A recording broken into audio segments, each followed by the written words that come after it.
श्री भगवान जी अर्जुन, जिसकी कर्मफल में आसक्ति नहीं और कर्मों को करता है वही सन्यासी और योगी है, और जिसने हवनादि लौकिक कर्म छोड़ दिए हैं वह योगी नहीं है।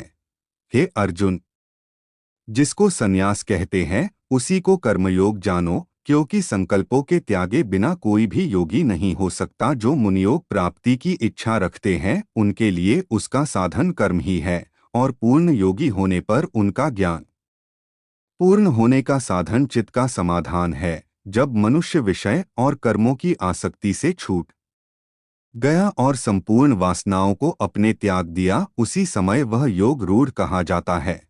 आप ही अपना उद्धार कर और आत्मा को अवनत होने से रोके, क्योंकि मनुष्य आप ही अपना मित्र और शत्रु है। जिसने विवेक से अपना मन स्वाधीन कर लिया वह स्वयं ही अपना शत्रु है। मन को जितने वाले शांत स्वभाव की आत्मा शीतोष्ण सुख दुख मान और अपमान इनके होने पर भी अत्यंत स्थिर रहता है। जिसने ज्ञान विज्ञान से अपने अंतकरण को तृप्त कर लिया है, जो निविर्कर हो गया है, तथा जिसने अपने इंद्रियों को डोट वश में कर लिया है, जो मिट्टी पत्थर और सोने को एक समझता है, वही योगी कहाता है। सुहृदय मित्र शत्रु उदासीन द्वेषी मध्यस्थ द्वेष करने योग्य बंधुवर्ग साधु और पापी, इन सब में जो समान दृष्टि रखते वही श्रेष्ठ है। योगी पुरुष जो मन और आत्मा को अपने वश में करके वासनाओं और समस्त प्रपंचों को त्याग किसी एकांत स्थान में बैठे निरंतर चित्त को समाधि में लगाना चाहिए। योगी निर्मल स्थान में पहिले कुश, उसके ऊपर मृगादिकों का चर्म और उसके ऊपर वस्त्र बिछावे। स्थान टी तो बहुत ऊंचा न बहुत नीचा हो, उसी पर मन को एकाग्र करके चित्त इंद्रियों को रोककर बैठना चाहिए। आत्मा शुद्धि के लिए योग करना चाहिए। शरीर मस्तक और गर्दन को सम करके अचल होकर स्थिर होवे और अपनी नाक के अग्रभाग को देखता हुआ सब दिशाओं से अपनी दृष्टि हटाए रहे। भय रहित होकर शांत चित्त से ब्रह्मचर्य व्रत पालन कर मन को रोककर मुझ में ही लीन हो मन को योग में लगावे। इस प्रकार मन को वश में रखने वाले योगी को निरंतर योग अभ्यास करते रहते से मुझ में रहने वाला और अंत में निर्वाण पद अर्थात मेरे स्वरूप में लीन करने वाली शांति प्राप्त होती है।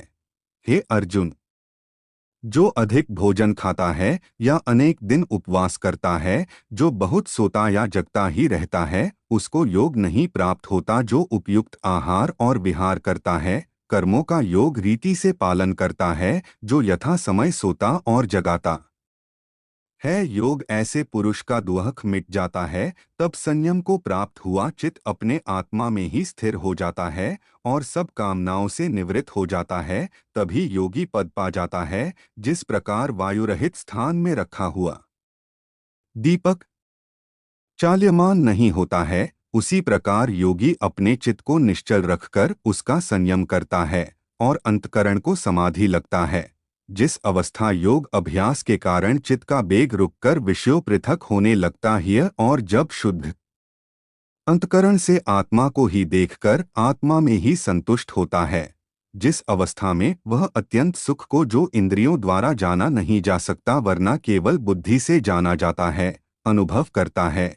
और जब वह योगी आत्मा में स्थित हो, उससे विचलित न हो, जिस अवस्था को पाकर फिर और कोई लाभ उसको नहीं जगता और जहाँ स्थिर होने से और कोई बड़ा भारी दुख उसे वहाँ से चलायमान नहीं कर सकता, इस अवस्था को दुख संयोग वियोग कारक योग नामक जानना। सो योग निविकल्प चित्त से निश्चय करके करना ही चाहिए। संकल्प से उत्पन्न होने वाली समस्त कामनाओं को त्याग कर और मन से सकल इंद्रियों को रोक धैर्य के साथ बुद्धि को अपने अधीन कर धीरे धीरे विषयों से दूर हटे और भली भांति मन को आत्मा में स्थिर करके किसी पदार्थ की चिंता न करे। यह चंचल और स्थिर मन जिधर दो जाए उधर दो से इसको हटाकर आत्मा के वश में करना चाहिए। इस प्रकार शांति चित्त तथा रजोगुण से रहित निष्पाप तथा ब्रह्मा स्वरूप योगी को उत्तम सुख प्राप्त होता है।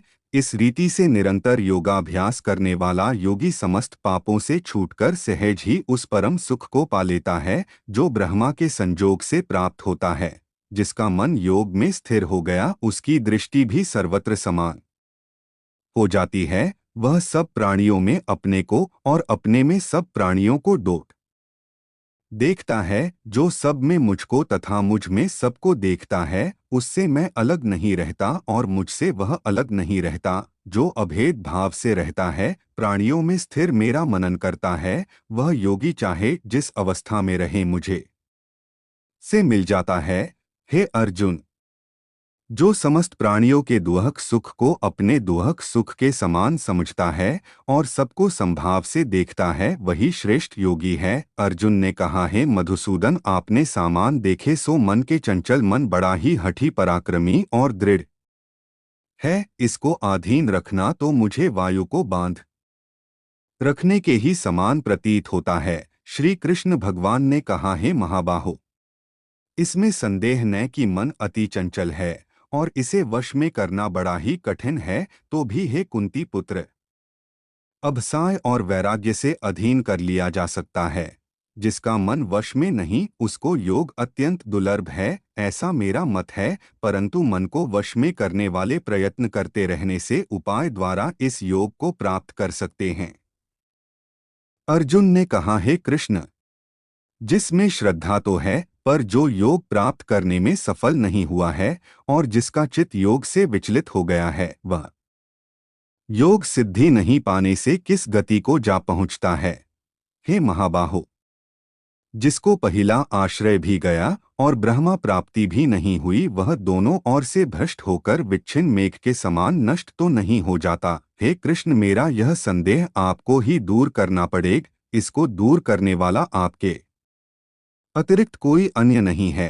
श्री भगवान जी बोले, हे तात पार्थ, उसका नाश नहीं होगा और परलोक में भी नहीं होगा, क्योंकि उत्तम कार्य करने वाले किसी मनुष्य की दुर्गति नहीं होती। वह योग में असफल मनुष्य बहुत दिनों तक पुण्यवानों को प्राप्त होने वाले लोकों में वास करता है और वहां से फिर किसी पवित्र और धनवान के घर में आकर जन्मता है, अथवा वह बुद्धिमान योगियों के ही कुल में जन्म पाता है। इस प्रकार का जन्म पाना भी इस लोक में बड़ा ही दुर्लभ है।